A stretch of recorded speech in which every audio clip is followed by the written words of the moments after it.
চিপসের প্যাকেট 1 টাকা, ডাবের খোসা 2 টাকা, কমোড 100 টাকা, টায়ার 50 টাকা।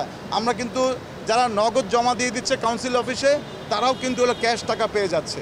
আমরা ডেঙ্গু প্রতিরোধের জন্য আপনারা সবাই দেখেছেন যে যখন আমাদের কোভিড ছিল কেউ বাইর হয় নাই, 54টা ওয়ার্ডে খোলা ট্রাকে আমি কিন্তু ক্যাম্পেইন চালিয়েছি।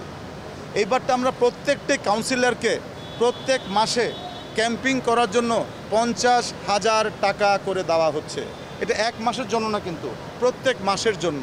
এবং কাউন্সিলররা কি করবে, এলাকাতে নিয়ে মত বিনিময় করবে, র্যালি করবে, স্কুলে যাবে, মসজিদের ইমাম সাহেবের কথা বলবে, এই কাজগুলো করবে। এছাড়াও চিপসের প্যাকেট 1 টাকা, ডাবের খোসা 2 টাকা, কমোড 100 টাকা, টায়ার 50 টাকা।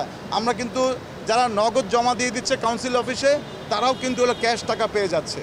তো এই কাজগুলো কিন্তু আমরা করছি আমরা, এবং নগরকে সচেতন করার জন্য একলা আমি যেরকম যাচ্ছি তার সাথে আমার কাউন্সিলরও যেন মুভ করে, এজন্য প্রত্যেক মাসে প্রত্যেকটি ওয়ার্ড কাউন্সিলরকে আমরা 50,000 টাকা দিচ্ছি। আমাদের অভিযান আমরা চালিয়ে যাব। আমরা আমাদের হটলাইনে যারা ফোন করছে 16106, দিস ইজ আওয়ার হটলাইন। এবং আমরা কুইক রেসপন্স টিমটা পেয়েছি দেখেই গত শনিবার দিন যে বৃষ্টি হলো আমরা কিন্তু সাথে কিন্তু আমরা পানিগুলোকে নেমে ফেলেছি।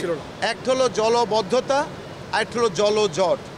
জলজট হচ্ছে জলবদ্ধতা আমরা আগে দেখেছি নেভির সামনে 7 দিন পানি জমে থাকতো, আমাদের খেজুর বাগানের সামনে 7 দিন পানি জমে থাকতো, আজকে মধুবাগে 7 দিন পানি জমে থাকতো, ওটি কিন্তু নেই। জলজট হবে এই জন্য কারণ পানি তো আগে ছোট ড্রেন দিয়ে যাবে, তারপরে বড় ড্রেনে যাবে, তারপরে কিন্তু খালে যাবে, সেই সময়টা দিতে হবে। আমরা কাজ করছি এবং আমাদের কুইক রেসপন্স টিম 24 আওয়ার্স আমরা কাজ চালিয়ে যাব। আমরা শুধু একটু আশা করব আমরা সবাই মিলে একটি সুস্থ, একটি সচ্ছল, একটি আধুনিক ঢাকা করতে চাই।